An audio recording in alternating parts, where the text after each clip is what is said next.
The sound of rain tapped against the windows, bringing a warm comfort to the old house in Summitville, Ohio. Martha Watson stood by the kitchen window, watching the hydrangeas in the backyard getting soaked by raindrops. Her blue eyes reflected the kindness and insight she had developed during her 30 years working as a nurse. "Oh my, look at the time," Martha sighed softly as she checked her watch.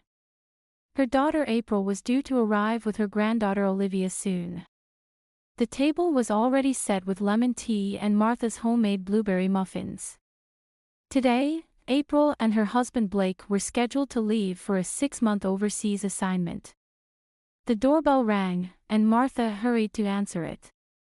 When she opened the door, there stood April, tall and slender, dressed in a designer suit with her perfectly styled blonde hair protected from the rain by her upturned coat collar.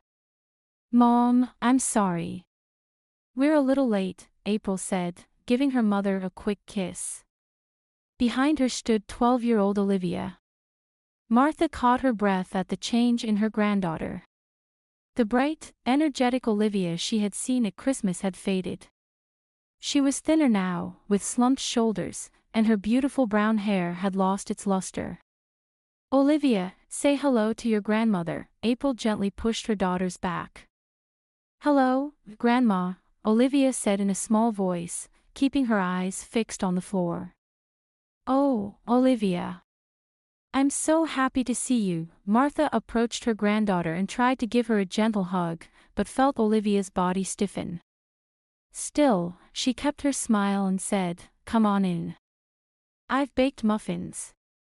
In the living room, Blake was already seated on the sofa. As an executive at an architectural firm, he never lost his confident demeanor. He had already abandoned his position at the IT company where he had met April, and was now successful at another company.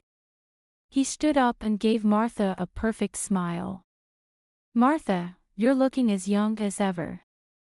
Your beauty hasn't faded since you retired from nursing." Martha nodded slightly at her son-in-law's pleasantry. Blake's attractive appearance and sociable personality charmed many people. However, Martha had always felt uncomfortable with the cold glint in his eyes, especially when he looked at April and Olivia. "So, can you tell me the details of this overseas assignment again?" Martha asked as she poured the tea.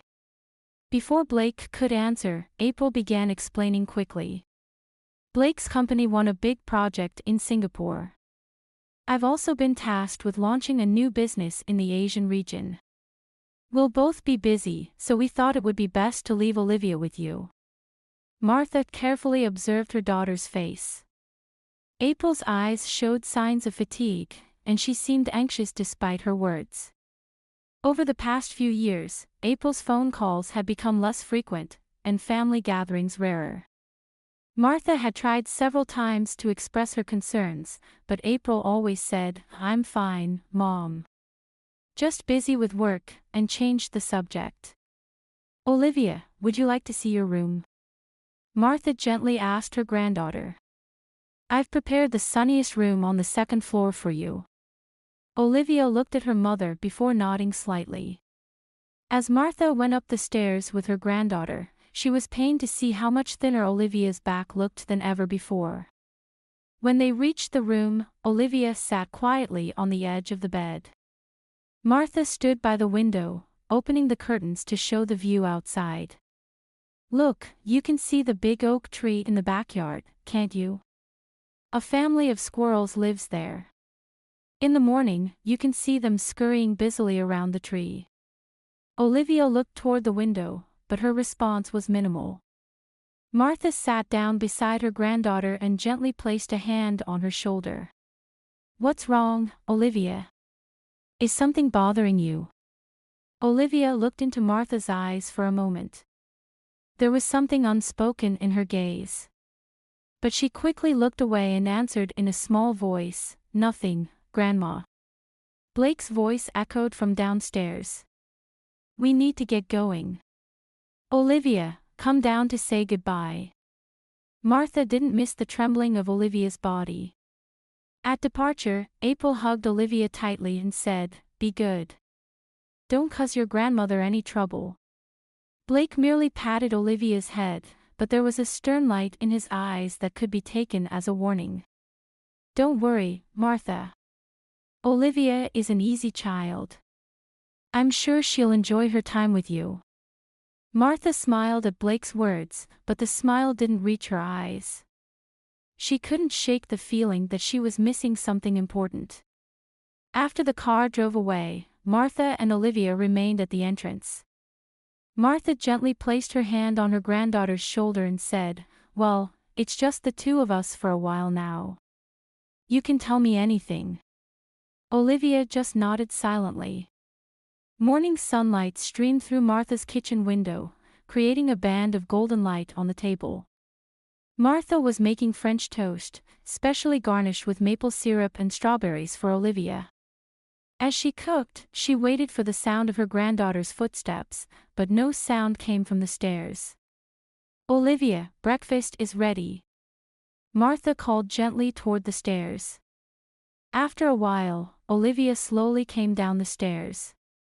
Her pajamas seemed to hang on her thin body like a ghost. "Good morning, Grandma," Olivia whispered. "Good morning, sweetheart. I made your favorite French toast." Martha placed a plate in front of Olivia and sat down across from her. Olivia picked up her fork but only poked at the toast without taking a single bite. "What's wrong? Doesn't it taste good?" Martha asked worriedly. Olivia shook her head slightly. "It looks delicious, Grandma." "Sorry. I'm just not hungry." Martha looked worriedly at her granddaughter's pale complexion. "Won't you try just a little? Your body needs nourishment." Olivia took a small bite, seemingly out of obligation, but that seemed to be all she could manage. The same pattern continued after breakfast, at lunch, and dinner. Olivia's plate remained virtually untouched each time.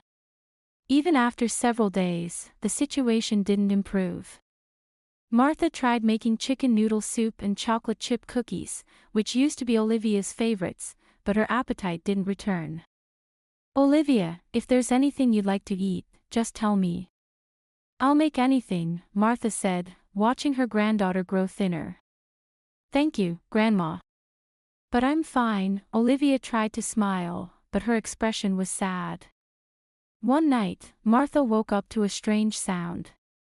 She sat up and listened. A faint crying sound was coming from Olivia's room. Martha hurried to her granddaughter's room. Quietly opening the door, she found Olivia curled up on the bed, shaking violently. She seemed to be having a nightmare. "Olivia, it's okay," Martha gently embraced her granddaughter. "Grandma's here." Olivia woke up and looked at Martha with terror-filled eyes. "Dad was..." she began to say, then suddenly closed her mouth and began crying again. "What about Dad?" Martha asked quietly, but Olivia just shook her head and said, "Nothing." The next morning, Martha called her daughter. It took a while for the international call to connect, but finally she heard April's voice. "Mom. Is everything okay?" April's voice sounded tense. "April, I'm a bit concerned. Olivia is hardly eating anything. And sometimes she cries in the middle of the night from nightmares," Martha said, not hiding her worry. After a moment of silence on the other end, April answered in a slightly stiff voice, "Oh, don't worry about that. It's just a temporary teenage phase. Olivia has always been a bit nervous. Before coming overseas, she lost some weight due to poor appetite, but the doctor said there was nothing wrong." "But, April..." "Mom, I'm sorry. I have to go into a meeting now. I'm counting on you with Olivia. I know you'll manage well." The phone suddenly disconnected. Martha stood holding the receiver for a while. April's response felt unnatural. Was there something she wanted to say but couldn't? At the end of that week, Martha received a call from Olivia's school. It was from the school nurse, Miss Parker. "Ms. Watson, I'm a bit concerned about Olivia. She felt ill during physical education class and is resting in the health room, but she's very weak. Also, she doesn't seem to interact with her friends. Martha immediately went to the school. Seeing Olivia lying in the health room, her heart ached. In just a week, her granddaughter had grown even thinner, with dark shadows under her eyes. Not eating isn't good for your body, Olivia, Martha said quietly in the car on the way home. Olivia continued looking out the window as she answered, I know. But I just can't. The next day, Martha took Olivia to see Dr. Carter, a pediatrician. After a thorough examination, no physical abnormalities were found. Physically, there doesn't seem to be any particular problem, Dr. Carter explained to Martha. However, this is clearly a symptom of loss of appetite due to psychological stress. Does Olivia have any worries or fears? Martha told him about Olivia's nightmares and how she avoided talking about her parents. Dr. Carter nodded thoughtfully and referred them to a psychologist. It may take time, but please watch over her until Olivia opens up. It's important for her to feel that you are a safe presence. Martha returned home and was lost in thought as she prepared dinner. From her many years of nursing experience, she sensed that something serious was hidden behind Olivia's symptoms. Silence fell over Martha's house on the Friday night of Olivia's third week since moving in.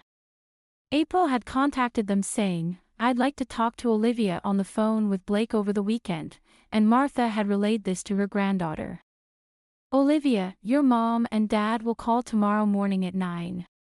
The moment she heard those words, the color drained from Olivia's face. Martha didn't miss this.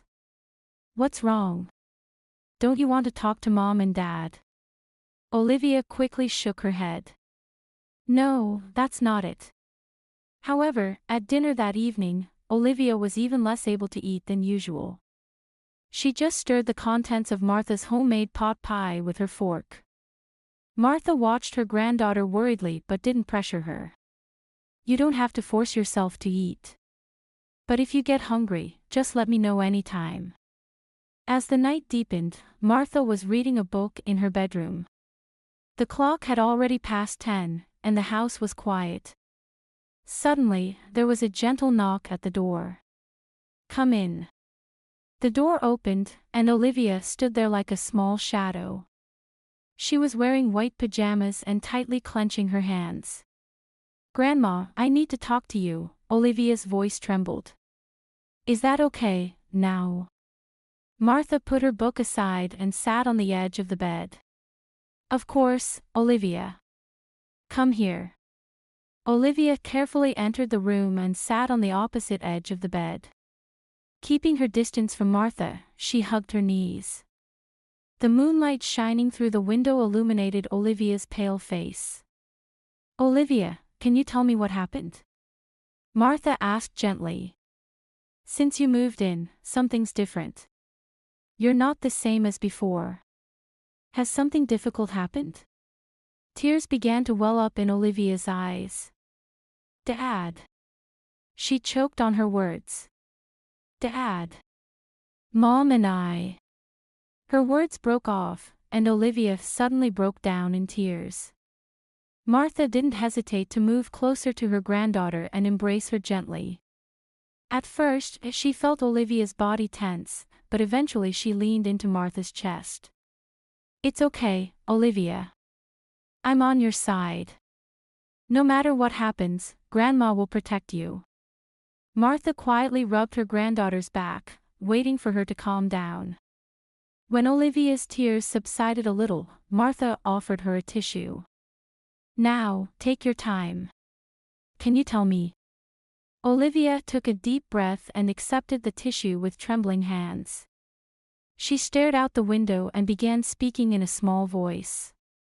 Dad hits Mom when he gets angry. Hearing those words, Martha felt her heart skip a beat. She said nothing, waiting for Olivia to continue. At first, they were just arguing loudly. But about a year ago, Dad started pushing Mom and slamming her against the wall. Olivia's voice continued, trembling but persistent. 4 months ago, Dad came home drunk one night, and they had a big fight. Dad hit Mom. When I tried to stop him, Olivia gently stroked her arm. There was a fading bluish-purple bruise. Martha gasped. You were hit too. Martha's voice was quiet, but it contained anger. Olivia nodded. Dad apologized the next morning, but, since then, sometimes when he gets angry. Her words broke off in tears. Dad threatens, don't tell anyone, or you'll never see your mother again. Mom also says, this is a family matter, you must not talk to outsiders about it. Martha took her granddaughter's hand and held it gently. Her heart was full of anger and sadness, but right now, reassuring Olivia was the priority. But why aren't you eating? Is that also related to Dad? A new fear appeared in Olivia's eyes. Dad says I'm ugly if I gain weight. He says there will be punishment if I eat too much. She choked on her words. Dad says I have to be perfect. So, I became afraid to eat. Martha felt her body tremble with anger, but she tried hard not to show it. She gently cupped her granddaughter's face in both hands and looked straight into her eyes. Olivia, listen carefully. What you've just told me took a lot of courage. You've done nothing wrong. What Dad is doing is wrong. And Mom should have protected you. Confusion colored Olivia's eyes. Mom is scared too. Mom is always careful not to make Dad angry. But no matter what she does. Yes, Mom is scared too, Martha showed understanding. But this is a problem we can't solve by ourselves. We need help. Olivia's body tensed. The police. But Dad said if we told the police. Dad can't hurt you anymore, Martha said with a determined voice. I won't let him. We need to seek help to protect you and Mom. Martha hugged Olivia tightly. It's okay, Olivia. I'll make sure you're safe from now on. I promise. Olivia gradually relaxed in Martha's arms. Martha stroked her granddaughter's head and said quietly, sleep with Grandma tonight. And tomorrow, we'll do the right thing. After Olivia had calmed down and fallen asleep, Martha quietly slipped out of bed and headed to the living room. Her hands were shaking, but she was determined. She picked up the phone and dialed the police. Hello, I'd like to report domestic violence and child abuse. Martha's voice was calm, but her heart was beating fiercely. The next morning, 2 police cars were parked in front of Martha's house. Sunlight streamed into the living room, reflecting off the coffee cups on the table. Olivia sat next to Martha, facing Officer Rachel Morrison, a female police officer, and Jennifer Clark, a social worker dispatched from Child Welfare Services. Olivia, don't be afraid, Officer Morrison said gently. She was a veteran with 15 years of service and was trained to work with victims of domestic violence, especially children. I just want you to tell me what you've seen and experienced. Olivia gripped Martha's hand tightly and began to speak fearfully. Officer Morrison listened patiently, occasionally asking questions, and recorded everything. When Olivia described the first violent incident, her voice was shaking, but as the story progressed, she gradually regained her strength. Do you have any evidence? Ms. Clark asked Martha. Photos, messages, anything that shows traces of abuse. Martha shook her head. I don't have direct evidence. But Olivia still has bruises on her body. And her weight loss and mental state are clearly abnormal. Officer Morrison carefully photographed the bruises on Olivia's arm, and Ms. Clark took detailed notes about Olivia's recent behavior patterns. Have you contacted Mr. Blake Johnson and Mrs. April Johnson? Officer Morrison asked Martha. No, I haven't contacted them since last night. They're supposed to call at 9 this morning. Almost simultaneously, the phone began to ring. Martha hesitated for a moment, but seeing Officer Morrison nod, she picked up the receiver. Martha. Is Olivia up? Blake wants to talk to her, April's voice came through. Martha answered calmly, April, there are police officers and a social worker from Child Welfare Services here right now. Silence flowed on the other end of the phone. Then suddenly, Blake's angry voice thundered. What? What's going on? Did Olivia say something? Officer Morrison took the receiver from Martha and introduced herself. Mr. Johnson, I'm Officer Rachel Morrison from the Summitville Police Department. I strongly recommend that you and April return here immediately. There are serious allegations from your child. This is ridiculous. Blake's voice was filled with anger. She's lying. How can you believe a 12-year-old child? Officer Morrison responded calmly, Mr. Johnson, this is an official investigation. If you cooperate, you'll have the opportunity to clarify everything. April's panicked voice could be heard, Blake, calm down. We'll be back today. Officer Morrison, will cooperate. After the call ended, Martha sat next to Olivia to reassure her. It's okay, Olivia. No one can hurt you anymore. Later that day, a luxury car stopped in front of Martha's house. As Blake and April entered, 2 police officers were already there to greet them. April looked pale and tired, but Blake was in a perfect suit, with an expression of controlled anger. This is all a misunderstanding, Blake said as soon as he entered. I have never hurt my wife or daughter. Olivia is just lying out of teenage attention-seeking. In the living room were Martha, Olivia, Officer Morrison, Miss Clark, and newly joined Assistant District Attorney Michael Davis. The moment Olivia saw Blake, she sat behind Martha as if hiding. Listen well, Olivia, Blake said to his daughter in a stern tone. What you're saying will only hurt everyone in the family. Stop this nonsense right now. Mr. Johnson, please stop threatening your child, Assistant DA Davis intervened. At this point, we have Olivia's testimony and physical evidence. We need your cooperation. April finally spoke up. What evidence do you have? What did Olivia say? Ms. Clark approached April. Mrs. Johnson, shall we talk in another room? April hesitated, then looked at her husband. Blake directed a warning glance at his wife. However, April seemed to make up her mind, stood up, and followed Miss Clark to another room. Officer Morrison continued to deal with Blake. Mr. Johnson, you need to accompany us to the police station for questioning on suspicion of domestic violence and child abuse. This is an insult. Blake raised his voice. I have a lawyer. All these ridiculous accusations will be dropped. The moment Blake stood up, Olivia, though trembling, leaned forward from Martha's arms. It's not a lie. Her voice was small but filled with strong determination. Dad hit me and Mom. I was always afraid. Blake's face turned red with anger. Be quiet. At that moment, a heart-wrenching scream was heard from the other room.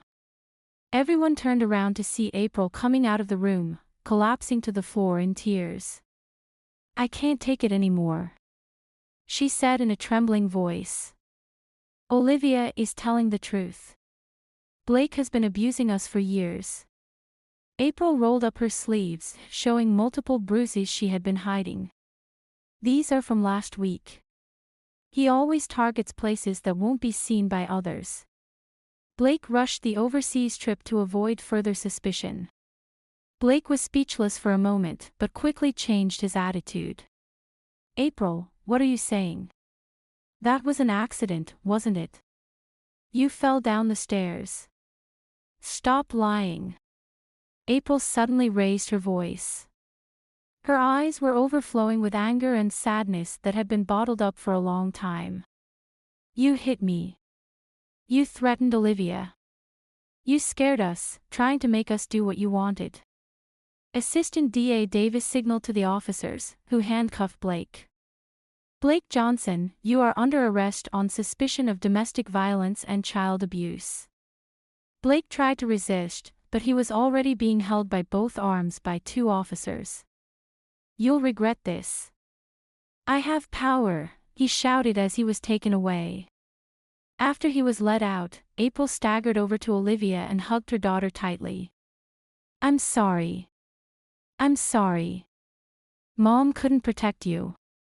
Martha watched her daughter and granddaughter, quietly shedding tears.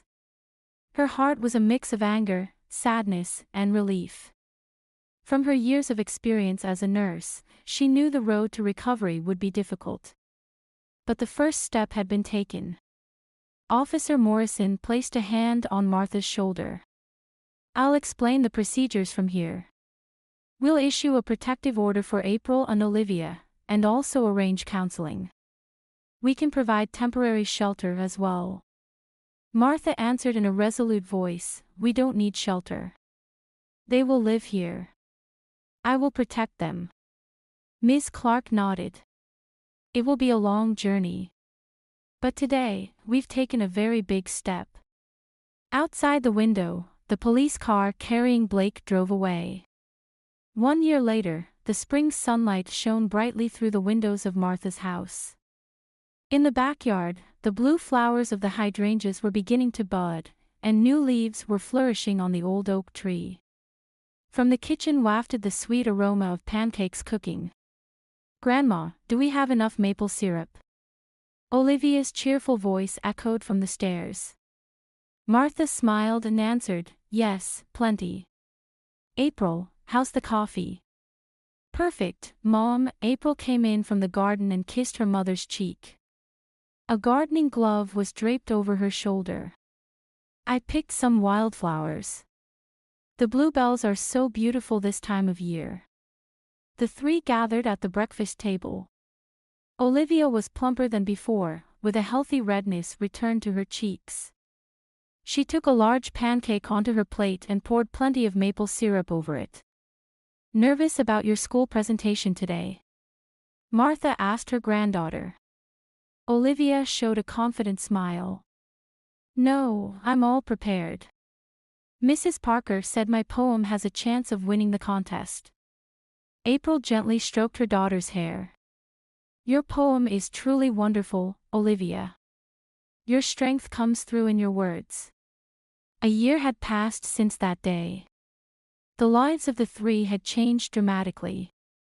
April had found a new job at a local company, and thanks to counseling, Olivia was gradually healing her emotional wounds. She now participated in the school's poetry club, using words to express her experiences and encouraging other children. Once a week, the three visited Dr. Miller, their therapist, for family counseling. At first, there were painful days filled with tears, but gradually they confronted the past and built new bonds. The verdict will be handed down this afternoon, April said quietly. Martha took her daughter's hand. Whatever happens, we're together. No one can hurt you anymore. Blake's trial had been long and harsh. He refused to admit his guilt until the end and fought with expensive lawyers, but the courageous testimony of April and Olivia, along with medical records and expert testimony, revealed his crimes. Blake was expected to receive a lengthy sentence. Do you think Dad is reflecting on his actions in prison? Olivia suddenly asked. Her voice contained not anxiety, but pure curiosity. April looked at her daughter. Honestly, I don't know. But that's not what we should be thinking about. We're moving forward with our lives. That's right, Martha agreed. What's important is that you both are safe and happy. After breakfast, the three headed to the park. In the warm sunshine of early summer, they spread out a large blanket and began preparing for a picnic. Nearby, squirrels played in the trees, and children ran around energetically. Olivia sat next to Martha, humming as she arranged sandwiches. She suddenly stopped her activity and looked at Martha with serious eyes. Grandma, I'm so glad I found the courage that day. Martha felt a warmth in her chest at her granddaughter's words. Yes, you were truly brave. But what if I hadn't spoken up? But you did, Martha said gently. The truth sometimes brings pain, but it's what sets us free. April sat on the blanket, joining the conversation between her mother and daughter. I should have found courage too. Earlier. Tears welled up in her eyes. We can't change the past, Martha said quietly. But the future is different. We'll continue to live together, treasuring each day. The three held hands and nodded silently. There were no dark shadows before them anymore. Instead, a path filled with light stretched ahead. Olivia had regained her girlish smile, April had rediscovered her confidence as a mother, and Martha had fulfilled her mission to protect her family.